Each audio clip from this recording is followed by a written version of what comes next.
আজি আন্তৰ্জাতিক নাৰী দিৱসত বিশ্বৰ প্ৰতিগৰাকী নাৰীলৈ শুভেচ্ছা জ্ঞাপন কৰিলোঁ।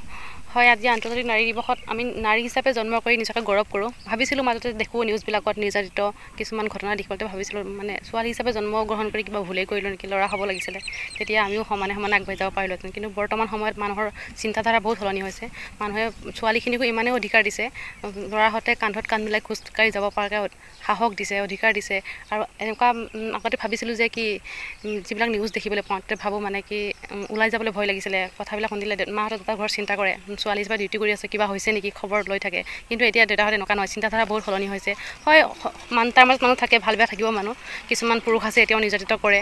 মই আজি আন্তৰ্জাতিক নাৰী দিৱস দিনাখন ইয়াকে কওঁ, ফেচবুক ষ্টেটাছ বা ফেচবুকত হোৱাটছআপৰ ষ্টেটাছ লগাই নাৰী দিৱস উদযাপন কৰাতকৈ মনৰ পৰা নাৰীক সন্মান কৰক, আগবাঢ়ি যাবলৈ সাহস দিয়ক। হয়তো বিশ্বৰ দৰবাৰত আমিও নাম উজ্বলাবলৈ সক্ষম হ'ম চাগে। পুৰুষৰ সমানে সমানে কাজিৰঙা ৰাষ্ট্ৰীয় উদ্যানত আপোনালোকে বন্যপ্ৰাণী সুৰক্ষা দিয়ে, কি ক'ব? সেয়াই তাকে ক'বলৈ বিচাৰিছোঁ মই।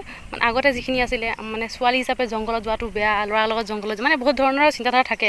আজিকালি মানুহৰ মানসিকতা বহুত সলনি হৈছে বুলি মই ভাবোঁ। সেইকাৰণে আমি পুৰুষৰ লগতে সমানে ডিউটি কৰিব যাওঁ, ৰাতি দিন সমানে একাকাৰ কৰি ডিউটি কৰিব পাৰোঁ আমি। আমাৰ কোনো ধৰণৰ অসুবিধা তেনেকুৱা নহয়। সেনেকৈ একো নাভাবোঁ যে, কিন্তু কিছুমান পুৰুষে আছে, একাংশ পুৰুষে নাৰী মানে বেয়া দৃষ্টিৰে চাই মানে আৰু চোৱাটো। কিন্তু সেইটো যিকেইটা পুৰুষে চায় সেইকেইটাৰ কাৰণে ভাল পুৰুষো বেয়া হৈ গৈছে না।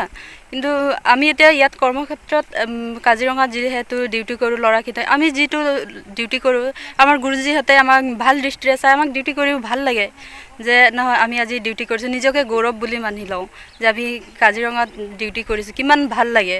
কিন্তু মানে এটাই কথা ক'ব যে ভাবোঁ যে বহুতে ছোৱালী এতিয়া পিছ পৰি আছে না, মানে ভাবে আমি চৰকাৰে চব দিছে ছোৱালীক, কিন্তু ছোৱালীয়ে ভাবে কি আৰু আমি ছোৱালী হ'লেও এইবিলাক কৰিব নোৱাৰোঁ, কষ্ট অকণমান হ'লে ওলাই মুখৰ পৰা।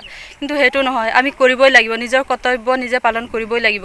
যি ক্ষেত্ৰত নহওক, আমি পোৱালি এটা জন্ম হ'লেও তাক বহুত ডাঙৰ দীঘল কৰিবলৈ এটা মায়ে ইমান কষ্ট কৰে। কি আমি যদি কাজিৰঙাত যদি সেনেকৈ চাকৰি কৰোঁ, সেইটো ভাৱ লৈ আমি যদি ইমান এটা পোৱালিক ডাঙৰ কৰা বহুত ডাঙৰ কথা, কিন্তু আমি ইমানখিনি যদি কৰিব পাৰোঁ, আমি কিয় বাহিৰত চাকৰি কৰিব নোৱাৰোঁ বা বেলেগত গৈ মেলি কিয় কাম কৰিব নোৱাৰোঁ? চব ক্ষেত্ৰতে মানে চৰকাৰে যেতিয়া দিছে, সুবিধা দিছেই, চব ল'ৰাৰ লগত যিটো কান্ধা মিলাই চলিবলৈ দিছে, কিন্তু আমি নিজকে নিজৰ দুৰ্বলতা ভাবি মেলি গিৰাই থওঁ না তলত। আমি যদি নিজে উশাহটো লওঁ, নাই মই এইটো কৰিমেই, ল'ৰাটো পাৰিছে মই কিয় নোৱাৰোঁ বুলি। মোৰ কিন্তু এটা জেদি আছিলে, মই যেতিয়া প্ৰথম ৰানিং কৰিছিলোঁ মই ল'ৰাৰ লগত টক্কৰ দিছিলোঁ। তেতিয়াৰ পৰা মোৰ গৌৰৱ এটা, নিজকে মই গৌৰৱ পাইছিলোঁ যে মই ল'ৰাক হেৰালোঁ বুলি।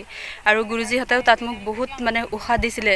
মই যেতিয়া তাত ফিল্ডত ৰানিং কৰিছিলোঁ, আমাৰ তাত কোচিং কৰাই আছিলে, কিন্তু মোৰ সেইটো উৎসাহ আছিলে বুলি আজি মই কাজিৰঙাত চাকৰি কৰিব পাইছোঁ না।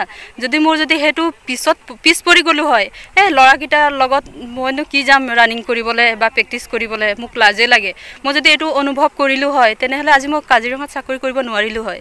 মই নিজকে নিজে এইটো বহুত গৌৰৱ কৰোঁ কেতিয়াবা মই নিজে কাজিৰঙাত যে আজি চাকৰি কৰিছোঁ বুলি আৰু মানুহে কেতিয়া কয় নহয় বা ছোৱালীকেইটাক চাকৰি কৰা চাই মেলি বহুত ভাল লাগিছে তেতিয়া নিজকে বহুত প্ৰাউড ফিল কৰোঁ আৰু কাজিৰঙাত এনেকৈ নহয় যে হেৰি ইয়াত কাজিৰঙাত থাকি বেয়া লাগিব কাজিৰঙা এটা ইমান ধুনীয়া জেগা ইয়াত বাহিৰৰ পৰা মানুহ চাব আহে আৰু যেতিয়া চবেই ইমান বাহিৰৰ পৰা আহে আমি যদি ইয়াতে আছোঁ তেতিয়াহ'লে আমাৰ কিমান গৌৰৱ হ'ব আৰু সেইটো কাৰণে আমাক বহুত ভালো লাগে এইটো নিজৰ থিংকিংটো যদি আমাৰ থিংকিং বেয়া হয় তেনেহ'লে আমি পিছ পৰি থাকিম আৰু যদি আমাৰ মনটো ক্ষমতা এটা থাকে নাই আমি এইটো কৰি এৰিম তেতিয়াহ'লে আমি নিশ্চয় কৰিব পাৰোঁ